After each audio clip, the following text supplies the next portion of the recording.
There is this guy in Football Manager who for the past few years has terrorised me to the point where I'm scared to say his name aloud. HAALAND at Man City, 10 goals in 6 league games. Today, we take on Man City. They are currently top of the Premier League. Right now, we are in 4th. A win here, we could close the gap on them to 2 points. A defeat, and suddenly we're looking over our shoulders, and that top 4 aim for the season, it suddenly looks slightly less likely. Let's see how we get on, shall we?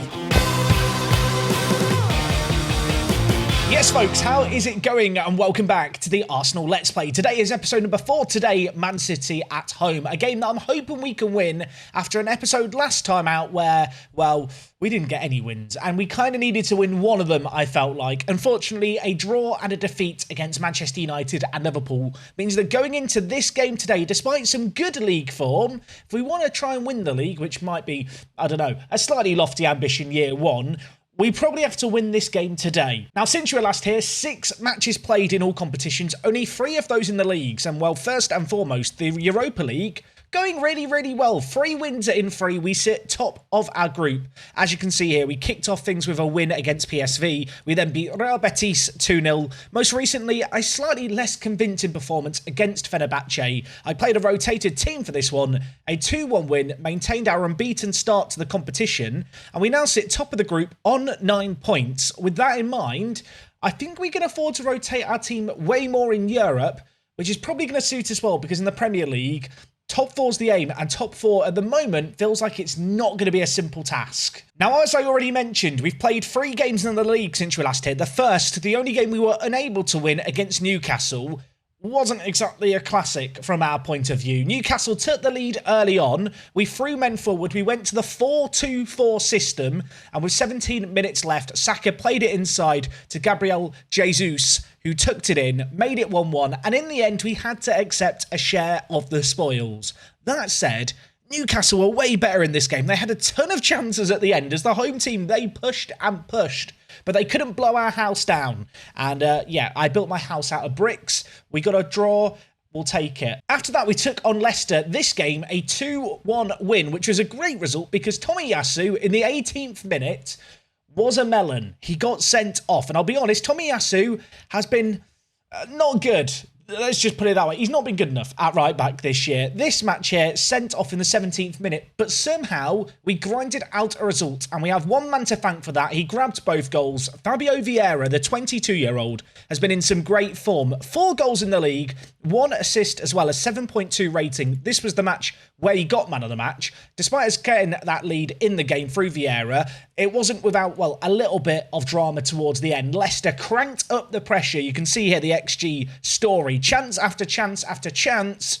But somehow, despite having a lot worse XG and not creating nearly as much, we stole away a win. The only other game that we've played in the league was against Fulham. We won this one 1-0. Martinelli getting on the score sheet. A little bit of a weird goal. Some ping-pong in the box, but the ball ended up in the back of the net. And they say the hallmark of a great team, right, is when you win when you don't play well.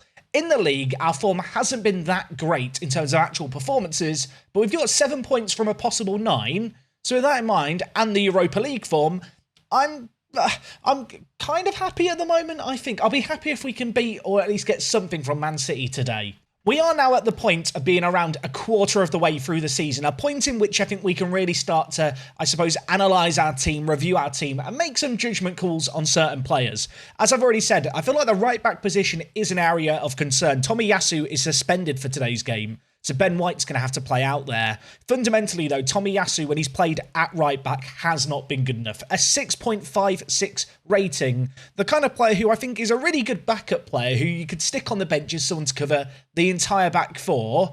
But I feel like that is just a position that has to be addressed in the summer. And, well, obviously, this summer just gone, I thought, well, we'll just get in a backup right-back. I'm sat here now thinking, come the summer, I need a new starting right back. On the flip side, we have had some great performances from our more attacking players. Saka has been absolutely sensational. 2 goals and 2 assists in the Premier League in 6 games. If we just look at his analytics here, you can see in terms of his goal output, in terms of expected assists and in expected goals, he is right up there with Mo Salah, playing out on that right-hand side, cutting in on his left foot. That is what we want to see. He's a player who's creating a lot for himself and for others. In terms of expected assists, he's averaging about 0.3 expected assists per game with 2.7 key passes a match. When you look at some of the players in the league in and around him, he is definitely above average. Elsewhere in the team, Martin Odegaard as well has been a great source of creativity. Of course, Gabriel Jesus has been the man getting the goals. That's been largely with the help of the supply in behind him. Odegaard's been one such player. Of course, with the league and Europe, we have been having to rotate things around quite a lot. But you can see here, just looking compared to his peers, Odegaard, in terms of expected assists and expected goals, he is miles off ahead. I feel like the advanced playmaker on attack is working wonders in our system. With a complete forward, Odegaard's creating chances of his own and for others. And when you look at just the charts across the board, I suppose, you can see just how good he's been. His expected goals is a little higher than the goals that he's actually been scoring, so maybe that's a tiny bit of a concern. We'd like to see him turning those chances into finishes, but the fact that he's getting into those positions can only really be a good thing, and you can see he is continuing to develop. It's important to remember, yes, he's our captain, but he is only 23 years old, and if he can keep up this level of development, I mean, you can see here a 10.0 rating in training, that there's no reason to believe that he won't be just our main man, I feel like, for the foreseeable future. Now, bizarrely, of all the attacking midfielders, I thought Martinelli would be the goal scorer. It's actually kind of worked out slightly differently. This man has been the provider. 4 assists, 2 player of the matches, a singular goal to his name. His creativity has been absolutely mad out on the left-hand side, playing as the inside forward. Of course, the 3 players we've just covered have been the main players that we've started there, although rotation has been a constant thing throughout this season. And well, if we just look at some of his analytics, you can see here just how good he's been. He's highly creative. He's creating high quality chances as well with lots and lots of key passes. We are getting the ball into dangerous areas. I suppose the one thing I need to be kind of wary of is the fact that Martinelli hasn't actually been getting that higher in expected goals per game compared to his peers. You can see expected assists of 0.5, expected goals of 0.1. I am wondering if there's an argument to maybe change him to be an inside forward on attack and then maybe move Tierney to support. Would it be bold to change that for the game against Man City today? Maybe, but I think I'm going to do it. I suppose the other area of the pitch alongside right back where I'd say we've not really been at our best is in the centre of the midfield. Of course, last year in Football Manager, centre mids just didn't really get good ratings, and I have to consider, is that still a thing in FM23? But I think it's safe to say when you look across the board here, despite giving a whole host of different centre-mid option starts, we have just lacked a little something. Thomas Partey is on a 6.9 rating across, well, 10 appearances now. He's been a fairly regular player for us. Zinchenko has started 9 games and has got a 6.89. Fundamentally, I don't know if this is a match engine thing, if this is maybe a thing with my players. Let me know in the comments, how are your centre-mid ratings looking in the FM23 beta? I need help. Are these actually good ratings, or is, there may be a cause for concern? Answers on a postcard. Now, you might have spotted it going into this Man City game. I am deciding to start with the 4-2-3-1 system. I want to play attacking. I want to go for it. We played the 4-3-3 system with a DM previously, of course, last time out. But for this match here, I've backed us to try and take the game to Man City. I feel like if you sit back against Man City, they're just going to create a load. So for us, our best approach is just to, well, maybe try and score one more goal than them. I've already mentioned the Tomiyasu suspension. Of course, Saliba is also out for this game too. Granit Xhaka currently suspended. He's been an ever-present part of our midfield, so a little bit of a miss for this game here. His passing is really, really valuable in how we like to play, playing out from the back. We really don't have a player who plays that deeper midfielder role like he does with quite the same passing range. So hopefully that's not something we're going to miss too much. Elsewhere, Viagra is also out. The 21-year-old has not been playing too much in the Premier League. I've instead been playing him in obviously different continental competitions. You can see he's had a start and a sub appearance in the Europa League. The 21-year-old has only really come in to be a squad player. That said, the fact he's injured is just a little bit of a shame. Just looking at how Man City like to line up, they've been playing a 4-3-3, or at least that is what they played in their last game. That is another reason why I don't necessarily think we need the defensive midfielder for this game. If they start playing with a centre attacking mid, maybe we have to change things around slightly. I've already talked about Haaland's goal scoring, but you can see behind him, Bernardo Silva and Foden, Jack Grealish as well, all chipping in with 3 goals each. Kevin De Bruyne are, of course, the main creative force of their team, and man, we are going to have to try and keep quiet today. So that's where the team's at. That's my expectations for this game. That's everything that's been going on since you were last here. I feel like it's sometimes nice to delve into the analytics and talk a little bit about where we're shining, where we're struggling, especially at this point in the season where we're finally getting comfy. Of course, we have had some tricky games to start this season already playing the likes of Manchester United, Liverpool, and now, of course, Man City. If we can navigate this result and try and get something, I think it would be absolutely massive. This is the kind of game where maybe if we'd got to win it last episode, I'd feel less pressure this episode.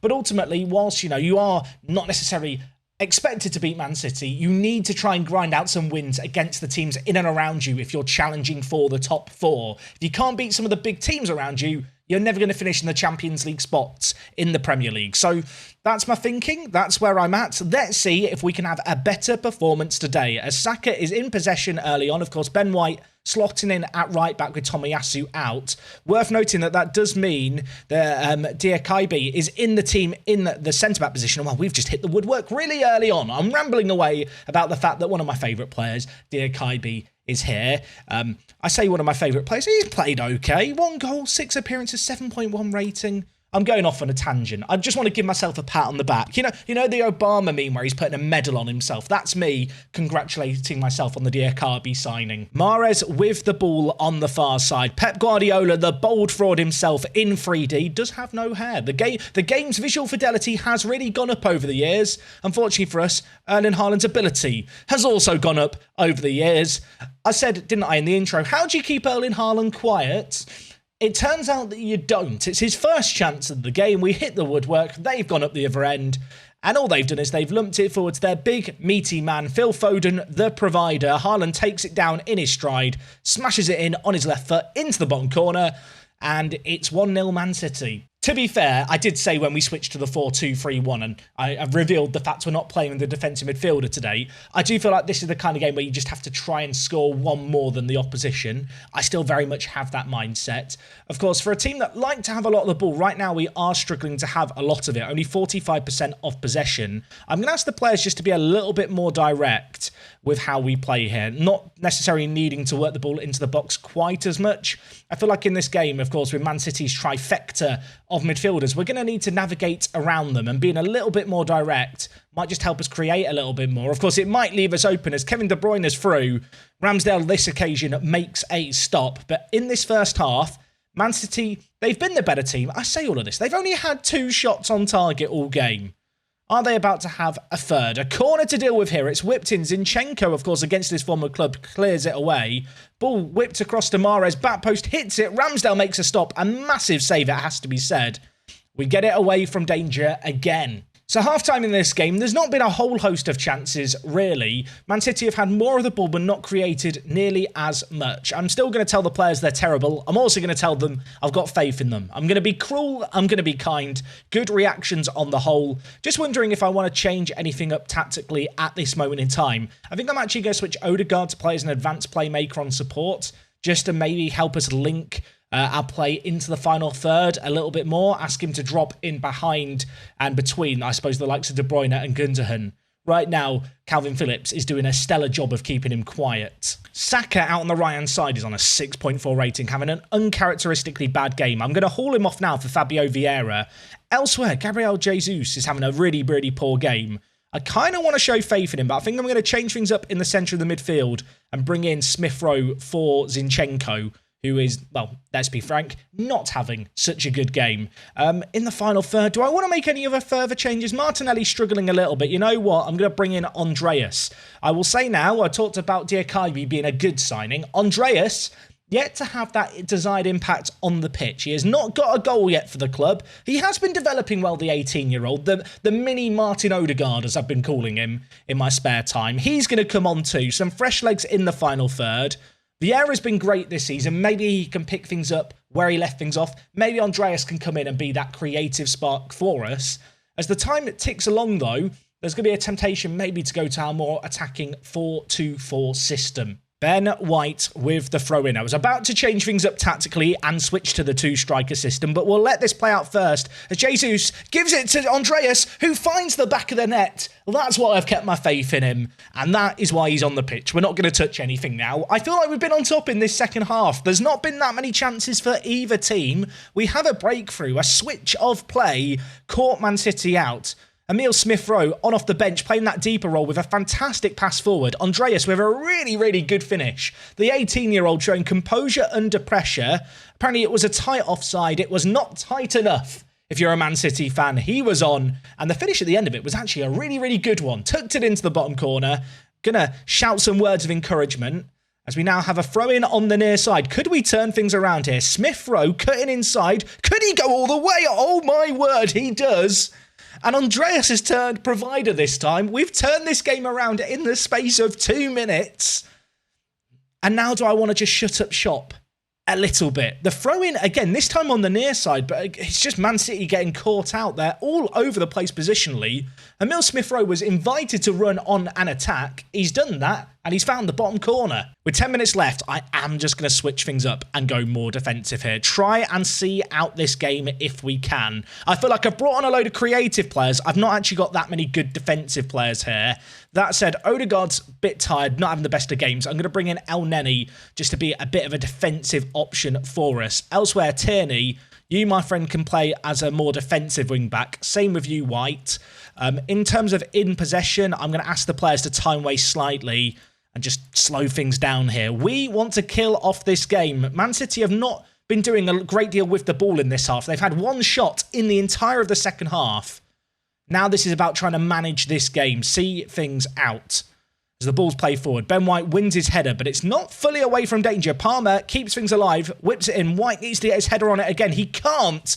Haaland won the header. Alvarez was there for the volley, but he hits it off target. One last shout of demand more. There is 3 minutes left here. Can we see out this game? This would be a massive win.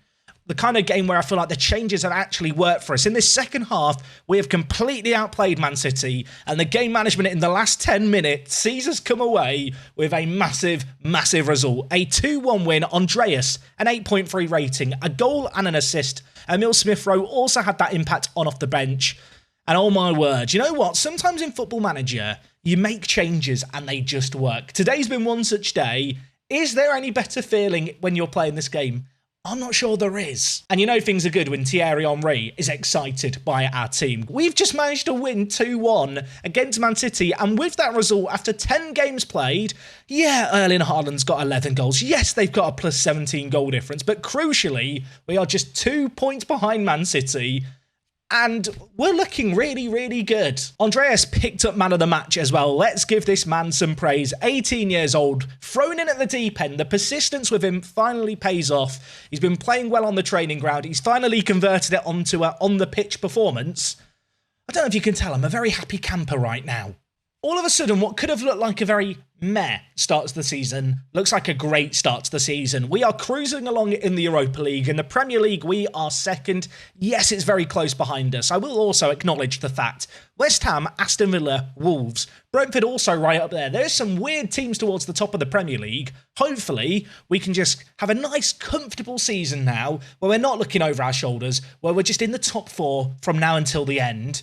Of course, this is Arsenal Football Club and things very rarely work out that way. So looking ahead to our upcoming games this season, we have got the North London Derby in just a few weeks' time, but at least this home game I'm not going to do in an episode just because of where it sits in the schedule. We will definitely do the one in the second half of the season when we're playing at Tottenham Stadium. In terms of when we're going to be back next time, I think we might come back for the game against Chelsea. It's at the end of November, right before the World Cup. Maybe we'll do that Chelsea game and then also cover all the World Cup goings-on in the same episode. I think that could be kind of a fun thing to do. Hopefully you guys like the sound of that. Hopefully you enjoyed today's episode. As always, if you did, do drop a like on things. We are back again tomorrow, midday. Get it in your calendars, set an alarm. I'll see you here bright and early. And until then, take it easy. It's me, Jack, and I'll see you in a bit.